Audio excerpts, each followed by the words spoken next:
your life.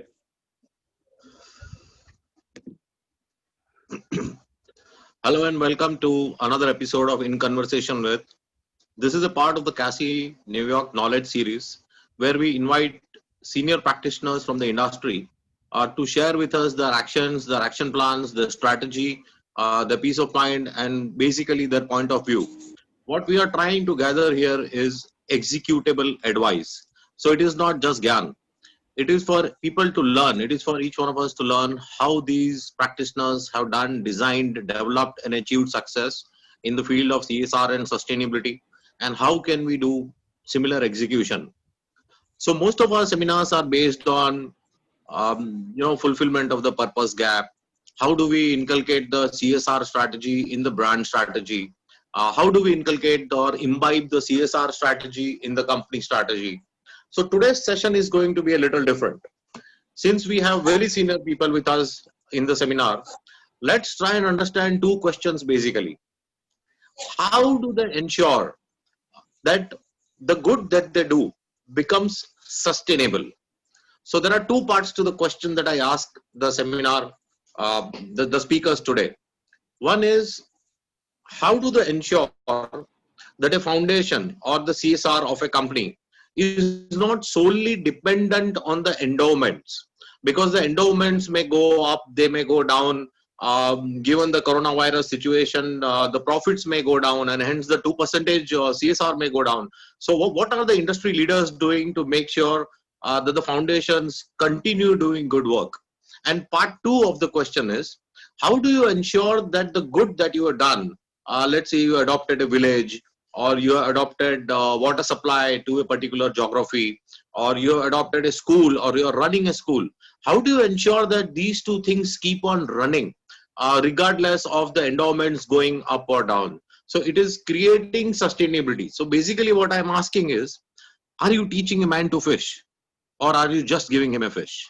So we would like to know, and we can start with Nixon sir from SBI Foundation. Please tell us your thoughts, please tell us your point of view, and also please address these two questions. Thank you, Nixon sir. Thank you, Paresh Sheth and other co-panelists. How to have sustainability in the foundation as well as its projects. The first thing is, it has to be the focus of the foundation. Like whatever activities we do, whatever projects we do, we have to have sustainability as the core focus. As you rightly told, foundations or projects cannot depend on grants, philanthropy alone. They have to build capabilities and see that the projects are sustainable even when funds are not coming. So this has to be seen from the moment the project is conceived and then taken up for sanction. In SBI Foundation, we have 2 or 3 flagship programs. And in all these programs, like we have made it a point that whatever comes out of it should be sustainable. Like the SBI Youth for India Fellowship Program. It is a program where educated youths come, they go to different villages, conceive of projects to address rural problems, and then they come out with projects, pilot it, and then we insist that these projects should be sustainable. But then the question may come, how within 13 months a project can be made sustainable? But then we leave it to the innovation, creativity of the fellows to see that these projects which they have conceived and implemented are sustainable. So this is done in various ways. Like one way will be that the NGO with which they are associated continues the projects, or the community themselves continue the project. So during the fellowship period, the capability of the community is built on. So in all these ways, we tell them that these projects which like they are implementing should be made sustainable. In the case of our Gram Seva project, which is a holistic development of village, where we are adopting villages. We make lot of interventions in the areas of education, health, basic infrastructure, climate, environment, livelihood, etc. But from beginning onwards, we have ensured that the community participates in this. So this program has been implemented with the help of the implementing NGO, the community, and the Gram Panchayat. So various groups have been formed in the villages, and they come out with the requirements, and then these projects are implemented with their involvement. And like we have provided drinking water in some villages, it has been made that the villages give some contribution while availing this facility, so that even after we exit, the program continues. Like whatever projects we have implemented, like be it construction of toilets, we demand that some margin comes from the community, so that even after we exit, these programs continue. And now 3 years, almost 3 years since we implemented the Gram Seva project in 50 villages, and now is the time for exit. And now I am almost happy that there has been a considerable change in the behavioral pattern or attitude of the community, that they have learned that they have to be part of the development. So I think I will stop with it. What I want to tell is that whatever projects which we implement, we see that sustainability is part of it and is somehow ensured. Absolutely. Thank you. Absolutely. So would you want to share a presentation with us or something, or?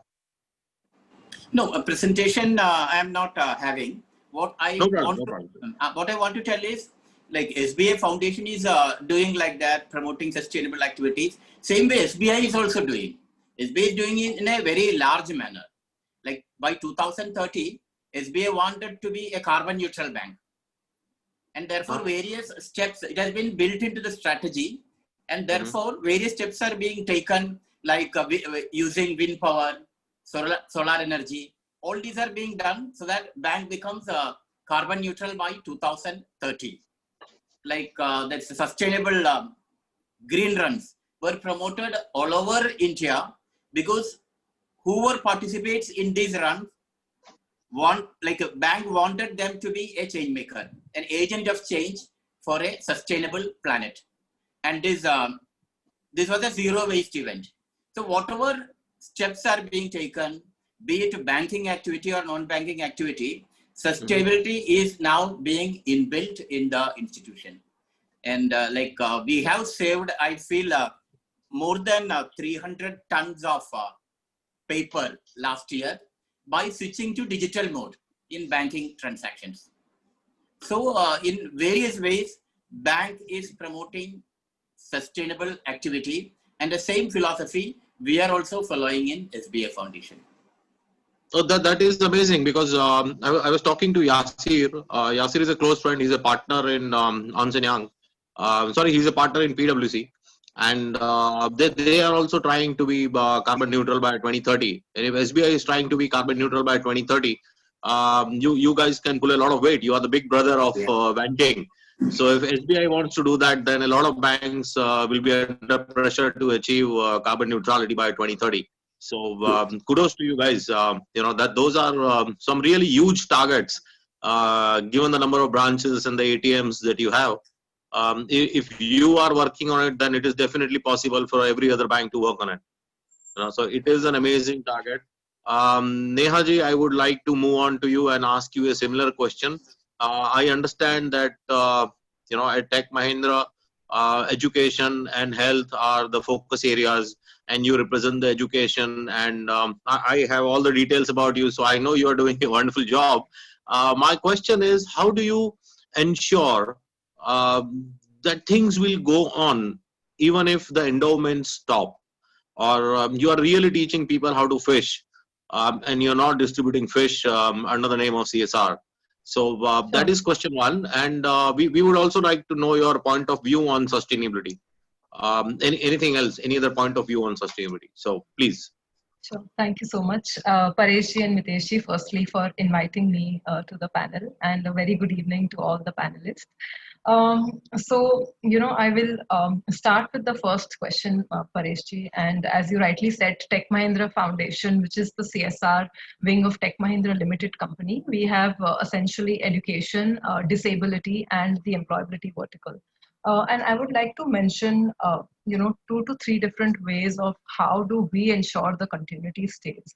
I think the first and the most important thing is that most of the corporates, right, work in either direct implementation mode or they implement programs through partners, right, where they fund the NGO organizations and help them to implement the programs. And very interestingly, I'm seeing a trend change in how CSRs are functioning, right?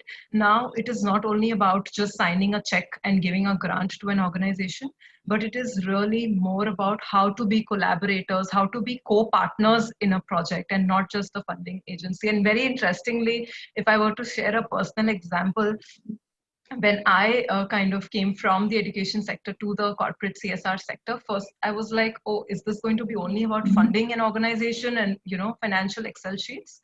But now I'm realizing how, we are really becoming a part of the entire ecosystem.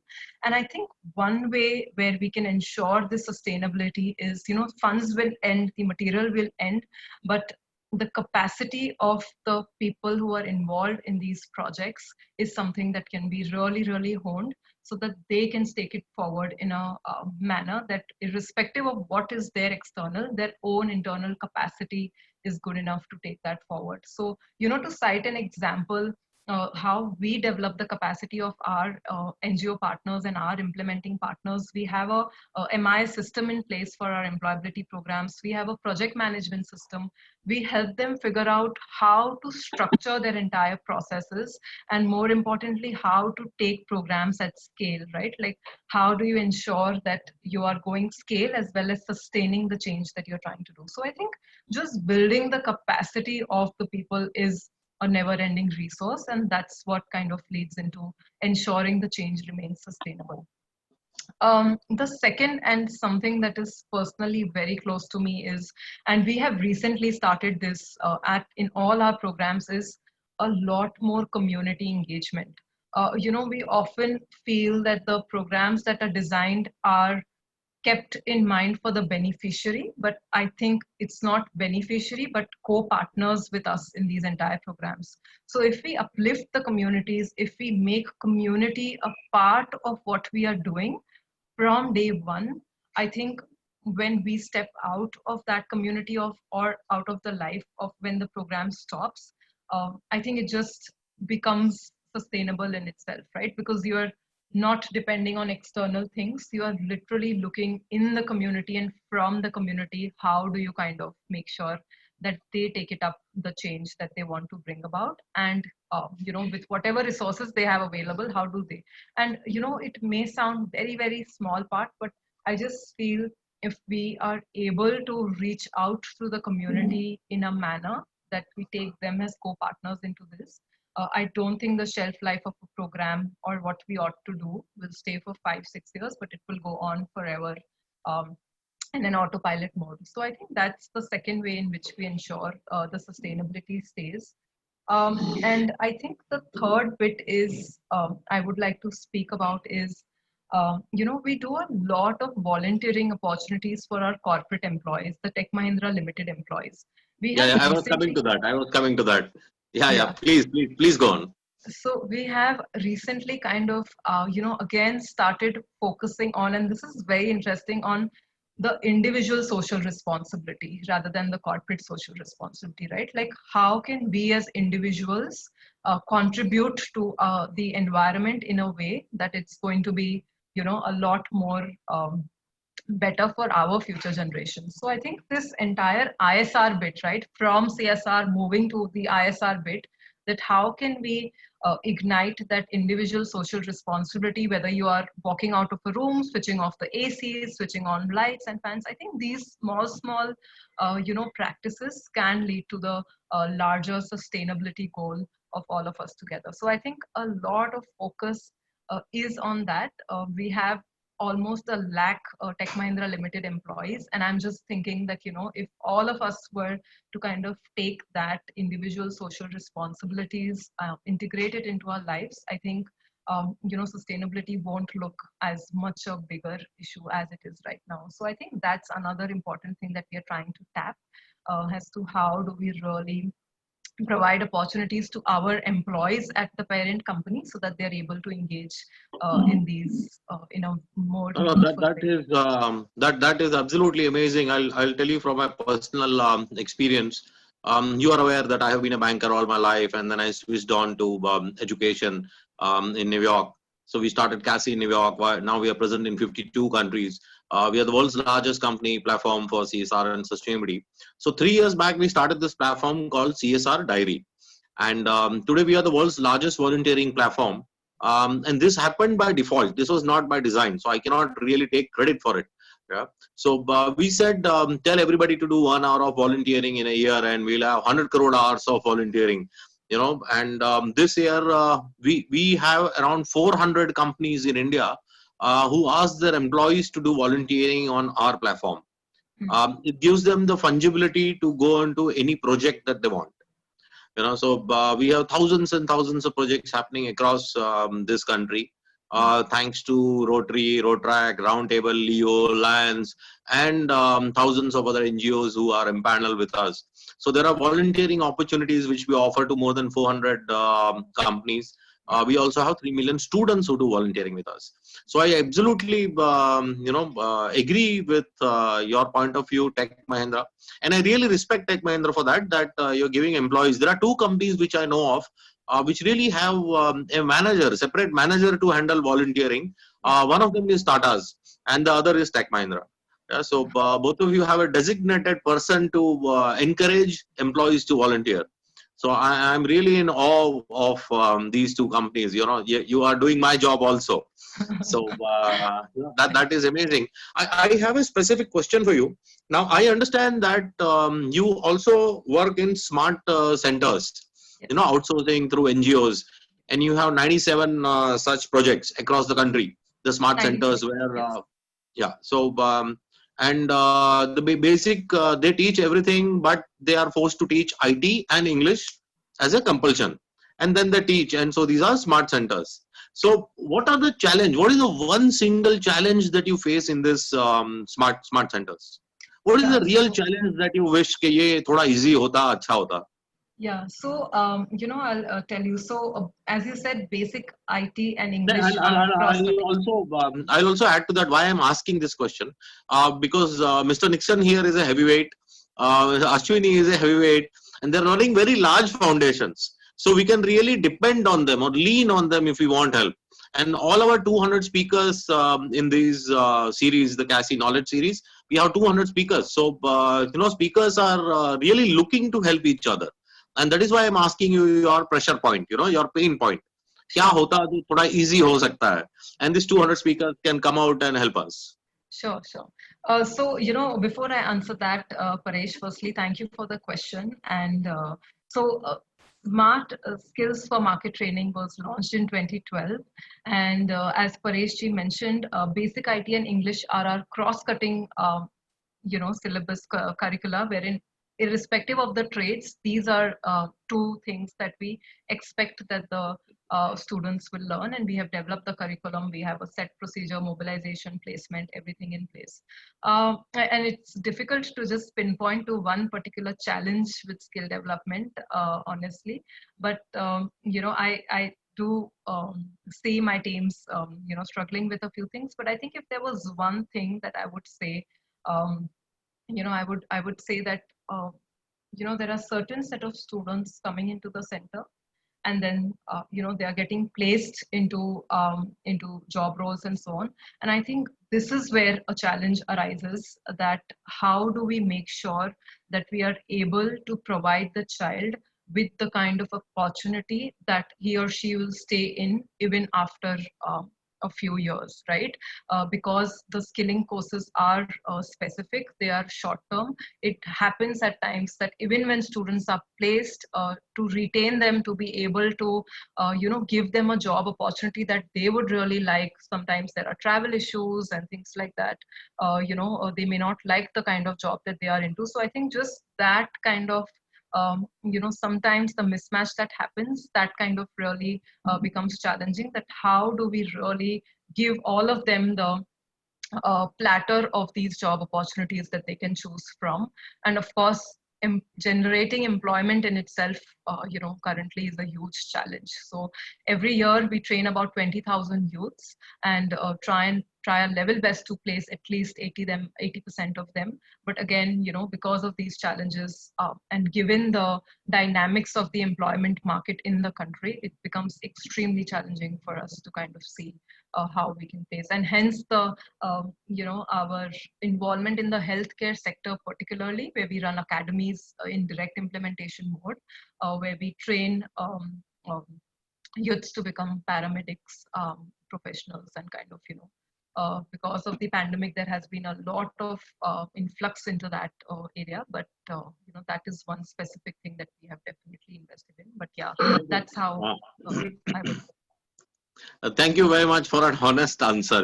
That this is a pain point, because yes, really, I feel that the basic idea of these seminars in conversation with is to ensure that we talk to each other and try to help each other in so many different directions. So coming to Ashwini ji, are you there? I'm certainly listening. Yes, please go ahead. Yes, sir. So, thank you very much for being associated with CASI for the longest time, So, since we started in India some 6-7 years back, you have been very supportive. You have been a strong supporter of CASI. So, I thank you for that. I would like to take this opportunity to thank you for that. Your foundation is doing so many things across, regardless of the focus areas. I'm sure you have 2-3 focus areas that we have discussed, and yet you have done so many things across other focus areas. You are working on 4 of the sustainable development goals. Your focus area is on 4 of the sustainable development goals, and details there is. Which one is close to your heart? Which one is really close to your heart? It's a difficult proposition, but I think the beauty of the sustainable development goals itself is such that they're all integrated. Mm-hmm. So if I may even just start with the first one, no poverty, I think that itself, is having a cascading effect, or I would say it gets, potentiated by a whole range of things altogether. So if we start with just one SDG and start focusing on that, automatically it leads you to intervene into a number of other areas, like health would always remain the key parameter for anything to happen in somebody's life. That's the first basic, I would say, the capital that the person would require. So the human capital itself is going to get defined by the health and education of that individual, because that's going to define the growth trajectory of that individual. The skill sets that you provide to that individual is going to define whether that individual is going to be able to make a good living or not. The value systems that you provide, the ecosystem that you provide. I think, if you talk of any SDG standalone, it doesn't suffice, it doesn't work. So that's the beauty and that's the challenge of all the SDGs. So saying that any one particular is close to my heart, I would say no. But yes, I think as an organization, since our vision is about empowered communities with sustainable livelihoods, our focus is, I would say, SDG number 1, and also clean water, which I believe is SDG number 5, if I'm not mistaken. So I think water and livelihoods too remain 2 of the most important areas for us, for intervention. Thank you. So let's have one more question for you, Ashwini ji. Please tell us your point of view. The name of the seminar is point of view. What's your angle in sustainability? So please tell Okay. us your angle. Okay. I think I would say I would compliment to what I would like to supplement to what Nixon and Neha just touched upon. I think they touched upon two very important constituents. One is that in our country, many a times we do kind of look at sustainability and CSR as two different things. My viewpoint is very clear. These are two sides of the same coin, and they kind of mutually reinforce each other. You cannot be sustainable if you're not responsible, and you cannot be responsible if you're not sustainable. So that's the way it works. And therefore sustenance of activity or a program, if we are talking about, then I think the sustenance would normally be driven by the targets and the plans that you put in place and the resources that you kind of garnered for it. But if you're like, I think I would compliment Neha for touching upon that point, the sustenance of the change that you're trying to bring in, because we are all change makers, as we just discussed a few minutes ago. If we are trying to sustain a change, then the change would require actually, impressing upon the entire ecosystem, supporting that ecosystem. If it is about building capacities of the NGO partners, that's one part. If it is reaching out and doing policy advocacy with the government, that's another part. And at the same time also creating institutions, because till you do not institutionalize a change, that change would not sustain for itself. And that's where the community engagement comes in. That's where institutionalization of the community itself comes important. And it's not sufficient enough to just go and engage with the community in terms of understanding from them and carrying out programs and activities with them, but also about giving them that sense of ownership that it is actually they who are doing it, and we are only in a sense subservient to the community. We are only there to support them in achieving those targets, that vision that they've conjured for themselves. So I think that humility with which one can go and start looking at that change to get sustainable, to get institutionalized, I think that to me comes more importantly as a sustainable practice. Um, and the other point that I always believe is important for us is that whenever we talk about social responsibility or corporate social responsibility, we tend to start defining it in terms of sectors, in terms of programs. Uh, my belief is that this is about trust-based relationships. It's about engaging with the community, building up a trust-based relationship with them, and connecting with them at that level where whether I do something for Paresh or not, but Paresh and I remain connected with each other. I think that's the kind of a functional, or I would say an absolute trust, which seems to be a little utopian sometimes. But I think that's the thing that guides us. That if we have to be sustainable, if we have to be, socially responsible, I think this is the only way of doing it. Uh, there's a big organization called the government in the whole setup, and it's very important for us to keep on making inroads. And that's my key pitch, that CSR or sustainability professionals like us should always look for driving the process rather than following the process. So rather than we discussing and debating upon whether we should be complementing a particular program, conceived by the government, or supplementing that program, or collaborating with them, I think from a core sector company point of view, we are there for perpetuity. If we have set up a steel plant, or if we have put up an energy plant, we are there for almost 50 to 60 years. That's the typical project life cycle. And so therefore I should be in the front, to lead the process of development from the front, because not all other parameters may keep on changing, the stakeholders may keep on changing, but this one stakeholder continues to remain there. And that's why the relationship with the community and creating the whole, I would say, the long-term vision for that community, and driving every single element, every single institution towards achievement of that vision, I think that's what is going to be really sustainable and socially responsible. Oh, that is absolutely right. That is absolutely right. I have another quick question for you, Ashwini. You were a CASI supporter even when you were in Zimbabwe. And you were working at the CASI regional chapter in Zimbabwe. what is the difference between Zimbabwe and India in terms of community approach to CSR? Or is it the same? I would say it's almost the same. Same challenges, lack of institutions, misplaced resources, or sometimes even lack of resources. The human process, the human development challenges are almost the same everywhere. I mean, that's what I have understood. Whatever little I've worked in whole of sub-Saharan Africa, I could travel all across, and I realized that the challenges are the same, and therefore the approaches also have to be the same. The only difference is the scale at which one has to operate. So that lack of scale in sparsely populated countries, say for example Zimbabwe in this case in point, has its own limitations in terms of the I would say sustenance of certain activities, or I would say the efficiencies that you can bring in.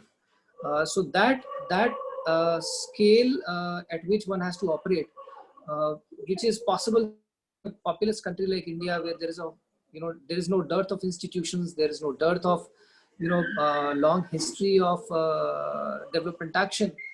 Uh, if you compare it with other countries, which are not so well endowed like us in terms of institutions and history and a whole range of set of skills available, the size of the market itself, I think, is a big denominator. So those are the challenges which kind of predetermine to what extent you can make certain things scalable and sustainable with the right kind of efficiency barometer.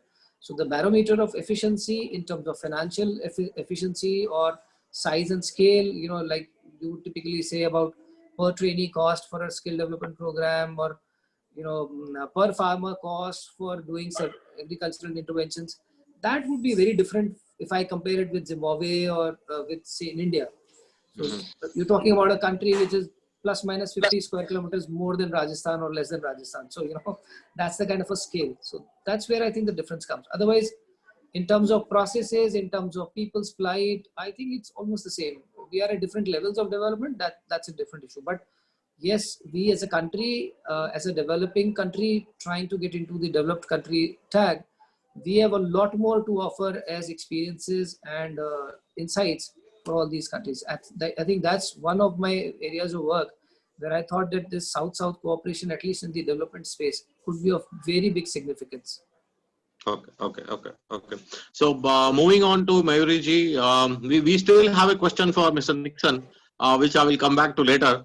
But let's move on to Mayuri ji. Mayuri ji, tell us, you have had considerable experience across institutions. You were in US, you were in New York. What is your point of view on the whole sustainability agenda? We have such distinguished people sitting here from the CSR community and such fabulous corporate foundations. My take on this entire discussion, be it CSR, we're talking about CSR and sustainability. And you rightly said that, are you teaching people how to fish? Are you giving them the fish? After the COVID-19, there is a third perspective. Are you also telling them the geographical area where you'll find the fish? What I'm trying to say is, with the net profits shrinking, the amount of CSR reserves will reduce proportionately in times to come, at least for the next 3 years, if not more, God forbid. And if you look at the recent reports and the forecast, there is a clear reduction of 60% in the mainstream CSR funding. Right? So this year, maybe there's a bit of money that most projects have got, especially the long-term projects which are ongoing. I'm sure big foundations who can have funded it. But we also know that with 60% reduction in mainstream CSR funding, a lot of non-profits have also shut down, right? The entire CSR funding is now pushed towards COVID-19, and rightly so, the healthcare.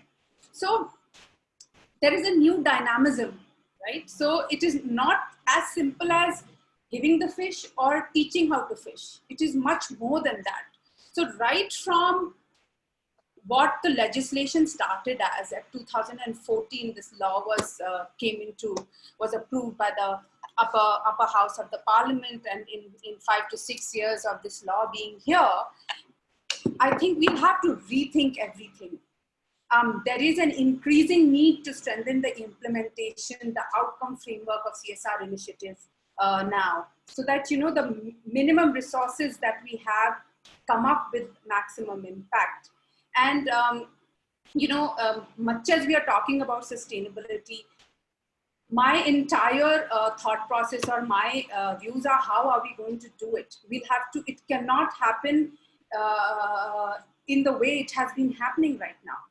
And we talked about sustainability, and I think somebody did mention about the sustainable development goals also. So agar hum sustainable development, even if we take the, you know, the annual spends in SDGs, so we need around 500 billion. India needs over USD 500 billion annually to achieve or get close to achieving the SDGs. And the current scenario, minus COVID-19, 2019 and 2020 scenario, both private and public sectors have together spent around USD 1 billion, right? So my entire take, much as we are talking about CSR and sustainability, we also have to see what is it that we need to do differently to bridge this widening gap that we have between the rich and the poor, which has become even wider after this pandemic, right? So, and I think there has to be a lot of financial innovation that has to come in, people have to think, and a lot of other innovations that we have to think out of the box. The law has to mold itself, CSR legislation I'm talking about, has to mold itself according to what is the need of the hour. So these are my personal views, considering what is going on. We're talking about the idea of Atmanirbhar Bharat, and so based on the same old CSR legislation and based on the same old traditional way of making projects and implementing projects. So I think in times to come, all this will really disrupt, and a new thinking has to come, more about financial innovation, more like impact investment, and therefore, you know, how you offer inclusiveness through like a clear structure of profitability and a strong business model that can also aid social development. And while I say that, I also know that the legislation says that the CSR funding has to go through the NGOs and stuff. So a lot of disruption has to be done, a lot of out of the box thinking, and a lot of informing the policy, not just from the foundation heads, but all of us who are involved in this sector. Yeah, I'll add to that. When you say the legislation says that the CSR funds have to go through an NGO, it is partially right and partially wrong. And I was talking to one of the market leaders in advisory, Ernst & Young. So two partners of Ernst & Young, they're close friends, and they've been on our seminars as speakers. So what really happens is, if you are a foundation, then you don't need one more NGO below you. If you are a company, then you need to give your money to an NGO, and then they can give it to a last leg provider who can be a private company. So no, there is a lot of misconception on this. So what is really happening in India is a large company sets up a foundation, and then the foundation goes to 10 other NGOs for the last mile delivery. Now that is where the entire mismatch happens, because NGOs for a last mile delivery do not have the capability. You know, then it becomes a capability issue, a delivery issue, and then we are looking at 30, 40, 50% strike rate. You know, but the legislation does not tell you to do a last mile delivery through an NGO. The legislation only is very clear that it has to go through an NGO. So if you are already a foundation, you don't need one more NGO under you. You know, no, so if I may, CSR fundings can go through a corporate foundation, a CSR department of a corporate, and a non-profit with a 3 years record. My submission to you here, sir.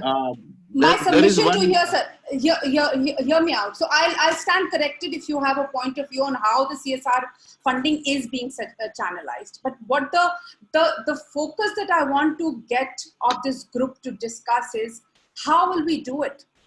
It is how will we do it in the coming 2 years? in the coming 3 years when the CSR funds itself is drying up?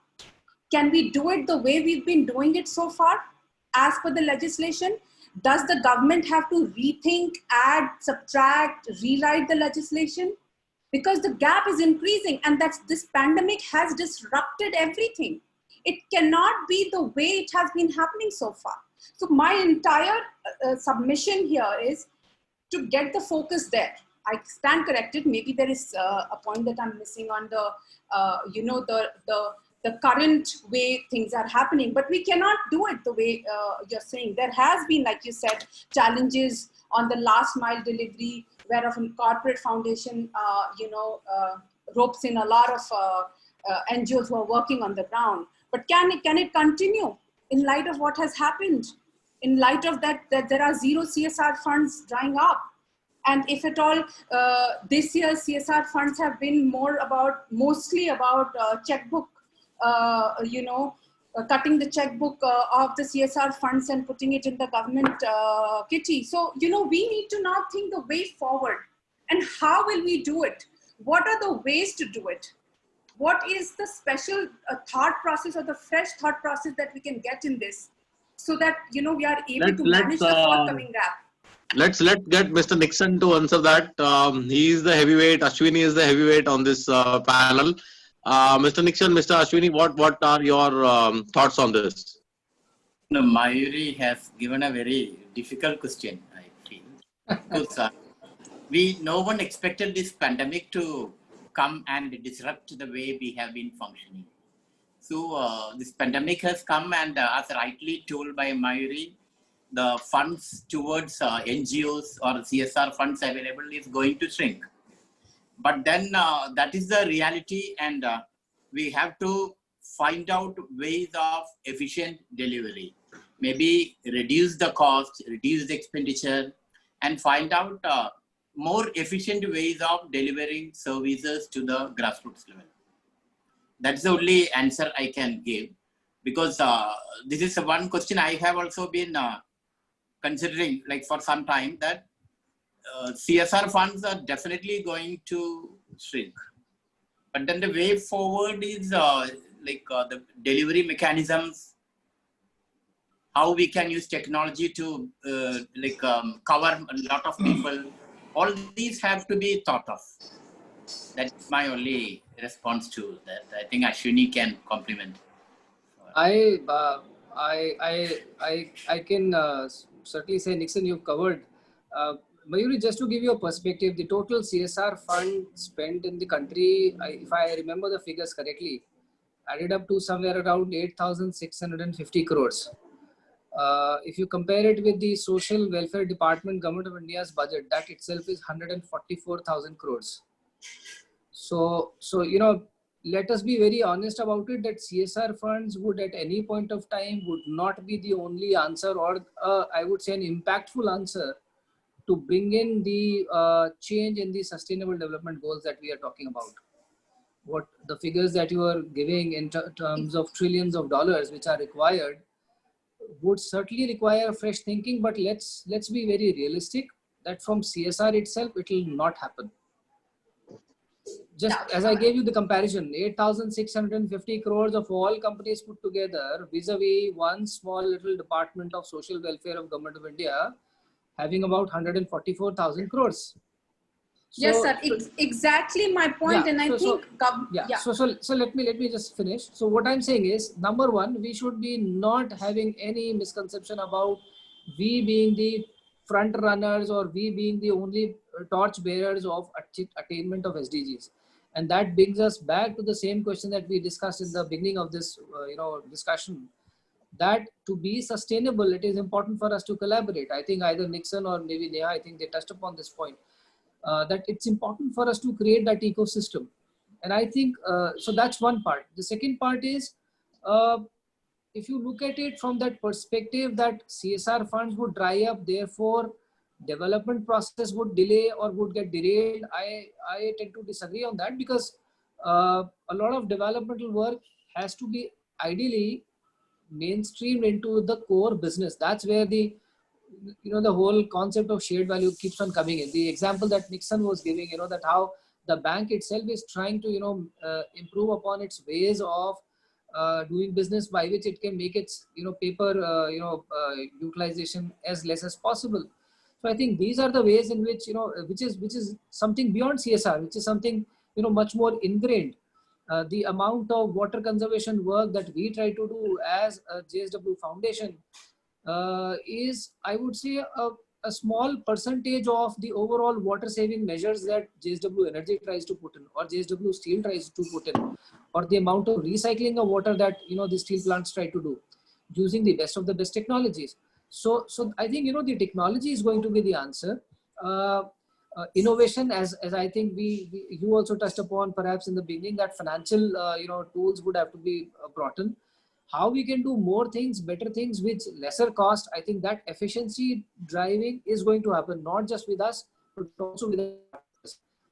Whether they are NGOs or whether they are not-for-profit startups, or the startup itself, the startup campaign itself that has started in the country is actually going to come as a big savior, because that, I have a very strong belief that's the place from where a lot of innovations would come in.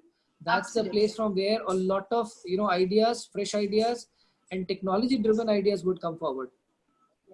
So I believe. Yeah, sorry, please go ahead. No, I absolutely agree with you, because I've been really thinking, and I called up earlier to discuss with Dr. Sheth that how are we, let's discuss something that we can come up with an output from this discussion.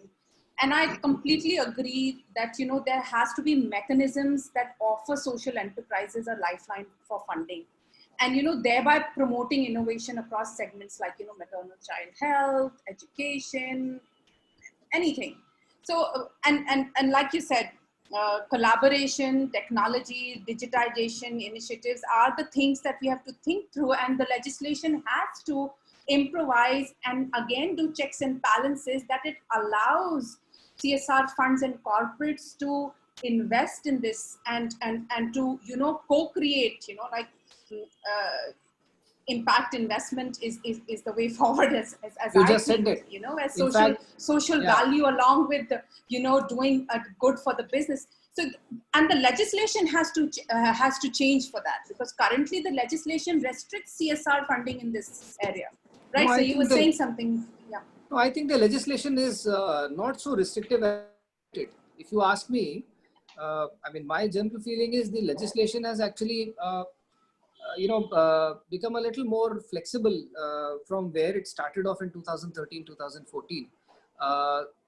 Not-for-profit companies are certainly allowed, to be the recipients of CSR fund, as far as I understand. Correct me if I'm wrong. In fact, we ourselves are looking at this whole model. You just touched upon it, so I would like to take half a minute on speaking about that. The challenge in our country is you have a whole range of NGOs across the entire length and breadth of the country who, as you very rightly pointed out, are trying to do the same things which they did in 17th or 18th or 19th century today in 21st century also. And on the other hand, you have lots of startups which are coming up with these innovative ideas, but they do not know how to scale them up where there is the requirement. So in fact, in one of our future programs that's still work in progress, we are still discussing and trying to figure out this model internally and with some partners that we have kind of identified. The idea is simply this: can I, as JSW Foundation, create, nurture an ecosystem, maybe to start with only in the areas where I'm quite capable of influencing it, that I bring in not just the NGOs, but I also bring in the startups, and the idea and the innovation gets connected to the local context, the local know-how, and the ability to scale up in a cost-effective manner. That's how the innovations would scale up, and that's how we'll be able to achieve efficiencies. So impact investing, if you want to call it, or if you want to call it social value creation, or whatever name you give it, I think the connect between innovation, the disconnect between innovation and scale of operations at efficiencies, I think that's the disconnect that we have to figure it out. Absolutely. And as CSR people, as sustainability people, if we can come up with these models, I am pretty sure and I'm pretty confident that with people that we are attached with, they would be more than happy to go back and give it to the government that this is the model that works. Absolutely. Small little things that we've tried to do, we've gone back to the government in our small little capacity, and we've been very humble in telling the government, see, the kind of budgets that you have, we'll not be able to, make a dent. We are working in a particular area where we are working on the undernutrition. It's a very critical area in Maharashtra. In 2 blocks, working for 6 years, we've spent about 16 crores. And that 16 crores is, I would say, not even a drop in the ocean in comparison to the magnitude of the problem. Absolutely. So then what's the recourse? But what we have done is, in that 16 crores in last 6 years, we've actually created a fantastic model. Now that model needs to be replicated, that model needs to be scaled up. And therefore, we have to take that model along with its learnings with complete humility back to the people who can actually put in money there, who can put their heavy weight behind that. So we as CSR professionals, sustainability professionals, should not be getting into this, that we have the responsibility or the burden completely solely upon our shoulders to take care of the SDG attainments. It's impossible. We should not be thinking of it. Let's create those models. But yeah, absolutely. And if I may, I've been part of the core team of the Government of India, which has formulated this legislation. So I was working with the Ministry of Corporate Affairs when this legislation was formulated and passed. And if I may, the entire section 8 of the CSR legislation is nothing but derived out of that SDGs. So from how will you attain that SDG? So breaking it down right up till the, the grassroots or the corporate level, after the Sustainable Development Goals, then the National Development Goals, and then the CSR. It is in a way derived out of SDG, and absolutely, I mean, CSR is a very, very small bit, but like, the government always says, and we always used to, consider this, that it is supposed, this legislation or this CSR space is supposed to be a catalyst in the entire government's effort to finally attain the SDGs. And clearly it is not on the corporates, but it is a very, very integral part. And yes, therefore we need an out-of-box thinking. How can we leverage technology, cross-sectoral collaboration, innovative models, etc. So let's move on to an entrepreneur within the SDG. But I would like to make a point here. There are 2-3 things that Ashwini ji covered. One, I personally believe that we should not wait for the legislation to change. We should not even care about the legislation. It doesn't work like that. Life doesn't work like that. No great business has ever been set up by waiting for legislations. So let's not take legislations into account. What really happens is, I was talking to the McKinsey team, and they are participating at CASI, so in New York, and they are saying 80% of the CEOs are very happy about the brand building done, or the increase in sales, or the customer increase, customer reach increase because of CSR activities. So even if the profits dry up, the CEOs of these 80% of the companies are going to ensure that the funds that were given last year for CSR activities will be given this year for CSR activities, because they are very happy at the brand building and the customer outreach that happened because of CSR. Having said that, if that has not happened in India, or if that has not happened for your company, you can be assured that your CEO will not give the funds this year as compared to last year. So it really depends on the brand building, the outreach, the help in business, because finally it is the stakeholders' money. It is not money that is free. It is hard-earned money. Ashwini always says it is hard-earned money, and I 100% agree with that. So it is hard-earned money. It's for the shareholders. It's for the stakeholders. And if the CEO and the board is convinced that yes, it not only promotes social good, but also helps the company, then yes, the money, there is no end to the money. That there is a lot of money available. So having said that, let's move on to Krunalji. Krunalji is has been a very close friend for the last 15-18 years now. Krunal. Yes. And he is an entrepreneur. I'll tell you why he fits onto this panel. He's not a CSR head. He's not a foundation head. He's not a last mile delivery guy. But his business does good for the world. His business does good for climate change. His business does good for the economy, for rural development, for tribal upliftment, for entrepreneurship. So the more business Krunal does, the closer we are to SDGs in a very small way, but yes, we are inching closer. So he has a very interesting business, and that is the reason why we wanted him here and to talk to foundation heads about his business. Krunalji, over to you. You have 5 minutes, then I have 5 minutes for a couple of questions. Please. Sure. So Pareshji, thank you for that introduction. Some things I learned about my business, the way to convey, from your language. It's a learning for me itself. No, that's a I never role. explained it that way, Thank you for that. So, I have been a corporate guy for 20 years and an entrepreneur for 5 years. So seen both sides of the coin. I was also a CSR head for quite some time, along with being the chief sustainability officer for a very large corporation. So also looked at the sustainability part of it and the CSR part of it. I would like to define it I would like to make 3 points here. There are 3 fundamental things. First of all, we need to identify the problem. And also look at whether whatever solution we are looking at is benefiting all the stakeholders. And the last is the sustenance of what we are trying to do, whether it will sustain by itself. These are 3 important things. In my opinion, what is the problem, first of all? Let us understand. So there are 2 stories I would like to say, and if you allow me to share a screen, I would like to show one slide to be able to make my point. Can I share my screen? Paresh bhai? Yeah, please. I have given you the rights. Yeah, okay. So, this is one screen that I would like to share with a story. So there are 2 people. One is Viru and other is Raju, and both are stealing 1,000 rupees, every day. And the world says that's the way the world happens. One day, what happens? Raju steals only 800 rupees. And you call Raju, and his father tells him and pats him on the back and says, "You saved 200 rupees today." So my question is, has he saved 200 rupees or is he still stealing 800 rupees? What is the problem? What is the real scenario? So the sector I represent is construction.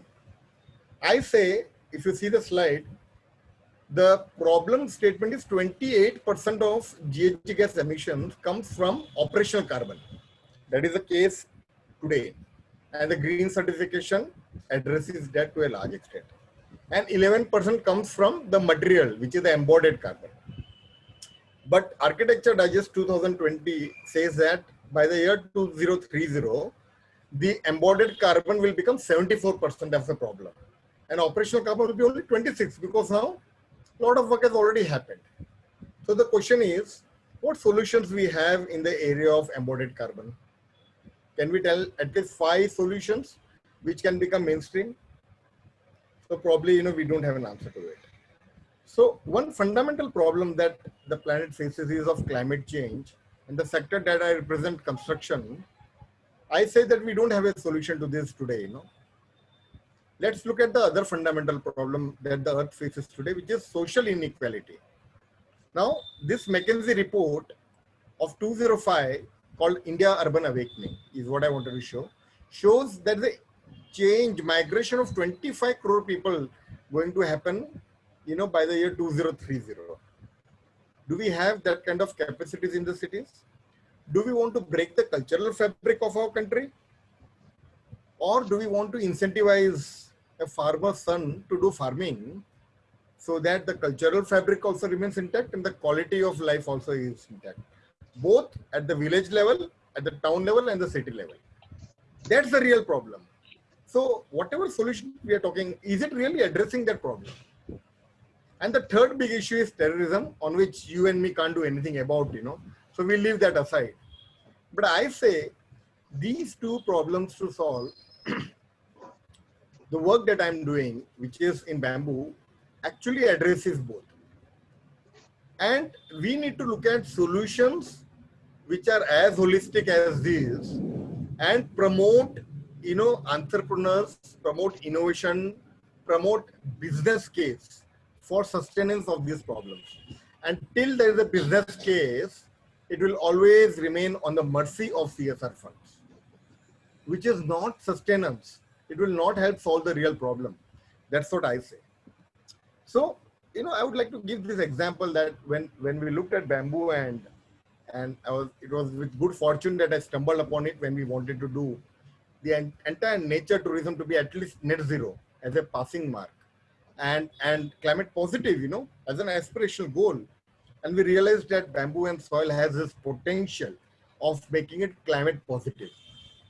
Now, stakeholders benefit. Today's newspaper says that Jeff Bezos is richer by few $100 billion. So and is that the way we want to run the economy of the world, or do you want more and more people to benefit by this riches story? For that to happen, we have to look at beyond industrial product and look at agro-based product, at least in our country, because we are still fundamentally a farmer-based economy. And when we use bamboo, it's an agro product. At the bottom of the pyramid lies my farmer. I'm proud to say that we have now a link with more than 10,000 farmers who have been nurtured over the last 18 years to grow this material, wonderful natural resource, along with whatever crop they have been doing, and get additional secured income year on year. Now, at the part of sustenance, all this is good to hear and good to talk. But if it is not a value for money proposition to the customer, will it sustain? One time someone may buy, दया करके ले लेगा, चलो bamboo है, farmer को benefit हो रहा है, environment को benefit हो रहा है, because bamboo sequesters carbon dioxide 30 times more than teak. And if you treat bamboo, then that carbon that it has sequestered remains in its body for 100 years. You tell me one natural matter on the planet for which you can make this claim, that the more you use, the more it is beneficial to them. So for that to remain, for that to sustain, the important thing is a value for money proposition for the customer. So I'll just like to show one more slide. This is one work that we did in Maldives. This is Indian bamboo, Indian artisan. We have worked in Waldorf Astoria, one of the highest brands in the world of resorts. And this is the actual picture. It's not a Photoshop image. This work has come on the front page of Condé Nast. It has been rated as one of the top 16 most beautiful restaurants in the world by CNN Travel UK. So don't you need to bring your product to that level is what my question is. And the day you're able to bring it to that level and create a value for money proposition, then naturally you will be addressing the real issues in a manner in which it will sustain by itself. This is what I feel, needs to be done. Now, not only international, but I'll show you one Indian project. This is what we are doing in Chandrapur for Government of Maharashtra. It's a training institution, a center of excellence being done in Chandrapur for training people in bamboo itself, where we have used rammed earth and bamboo. This is the Indian project. So what I feel is that the earlier panelists have said, I have absorbed it. This innovation and value for money proposition, both will go hand in hand to drive this change where the DNA of the business itself creates impact. And it need not necessarily be that 2% which will drive impact, but your whole DNA of the business can completely shift where every step that you take, if we make, I'm proud to say the day when our company will touch 100 crores, life of more than 4,500 farmers will change forever. You tell me another business where we can make this claim. We would be sequestering more than 10,000 tons of CO2 when we touch that figure. Environment and social, both impact happening. So I think that's the way forward, Over to you, Paresh.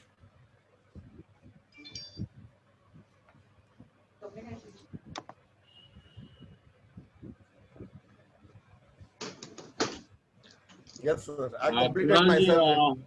No, that was a very, very nice presentation. I'm sure everybody on the panel must be thinking. And on a lighter note, could you arrange, cheaper tickets for all the CSR heads to that Maldives hotel?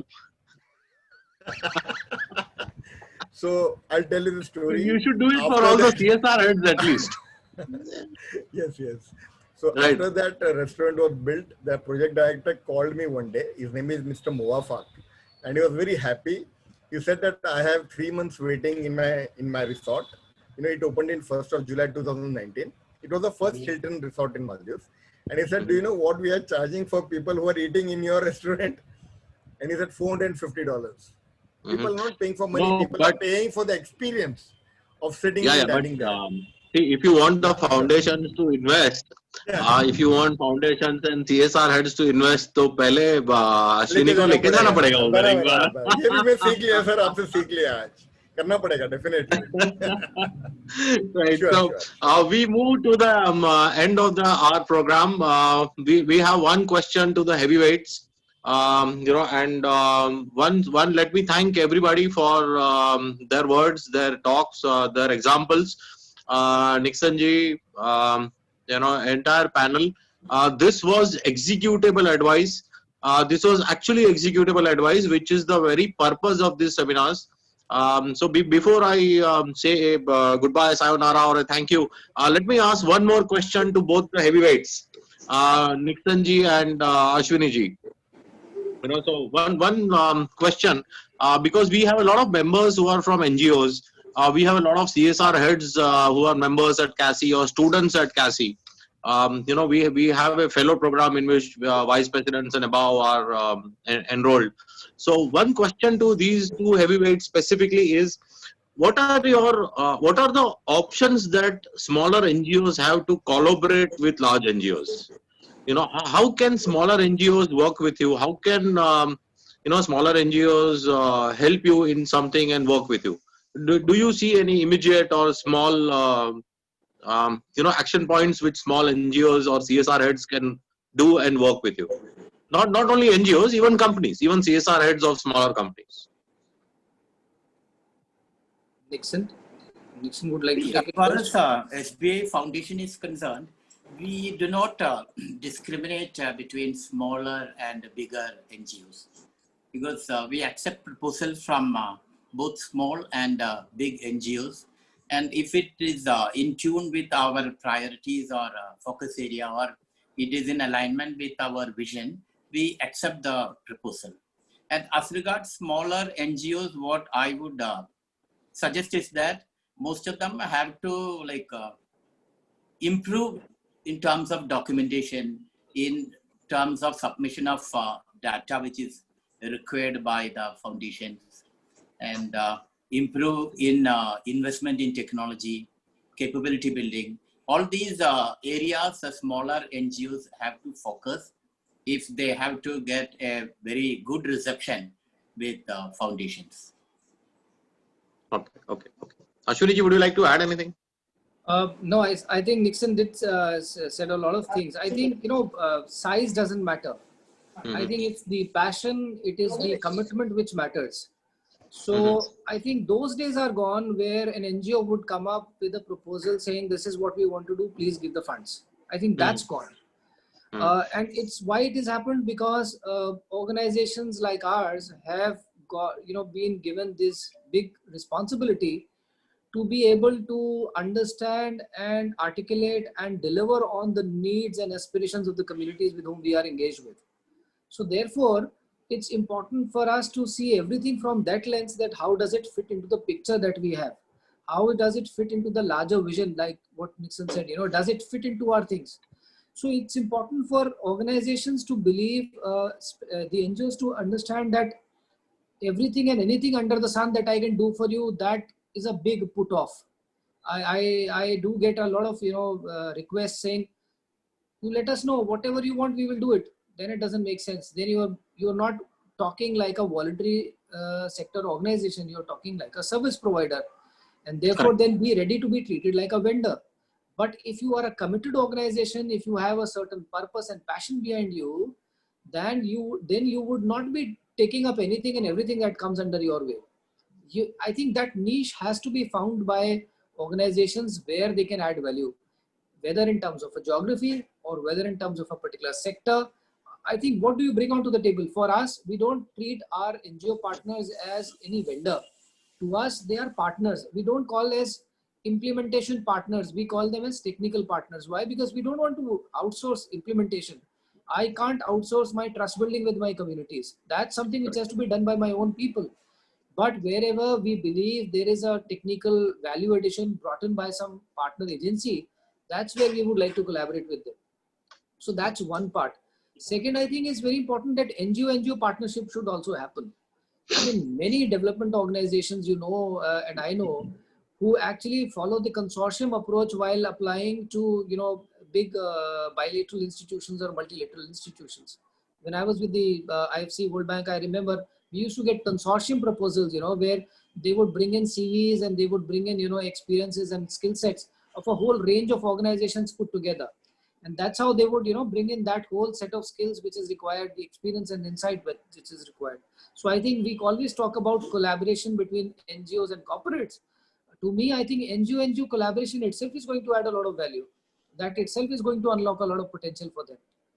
And as far as small or big institutions who are also into the CSR space, I think we already have so much of collaborative platforms. The CIA is one, FICCI is another one. We would be more than happy to collaborate with you know, small organizations or big organizations. As I said, size doesn't matter. And you know, in fact, we've done a number of such initiatives where we've kind of created a blueprint, taken it to the government, saying this is a blueprint that we have created based on this data-driven approach, this analysis. This is with you because you are the, you know, custodian, you are the public sector image, you know, you are the one who is supposed to coordinate amongst all of us. Here it is with you. Please, we can tell you, we can assure you, this is the small little piece that we can take care of as a foundation. We all can fit together into the larger picture. You know, it's a jigsaw, it's a very big, you know, challenge. The magnitude of the problems are always going to be more than our capacities. So how can we put together into that? So if we have that picture clear in front of us, and there is a public sector custodian for that, then we can all keep on fitting into it. I think that's the only way it can happen. So whether it's a small company which wants to do CSR or whether it's a big corporation which wants to do CSR, I think all of us have got a space and a value add, you know, that we bring onto the table. Absolutely amazing, Ashwini. That is the spirit of collaboration. That is a true spirit of collaboration. Thank you very much for those words. With that, let's end the session. My name is Paresh Seth. I represent CASI New York as a member of the board. We are the world's largest platform for CSR, sustainability, education, and volunteering. Volunteering bit we do in India with over 3 million volunteers. And these seminars, as mentioned before, are to get executable advice. I have learned. I hope you have learned, and then there is a lot to go around. So with that, you know, we end the session. Thank you all for amazing evening. Thank you very much. Thank you very much. Thank you so much. Let me thank all the panelists. Thank you. It was a wonderful learning experience from all of you. Thank you. Yeah, Same here. it Thank was a you, wonderful everybody. learning experience. Thank you very much. Thank you. Thank you. Bye-bye.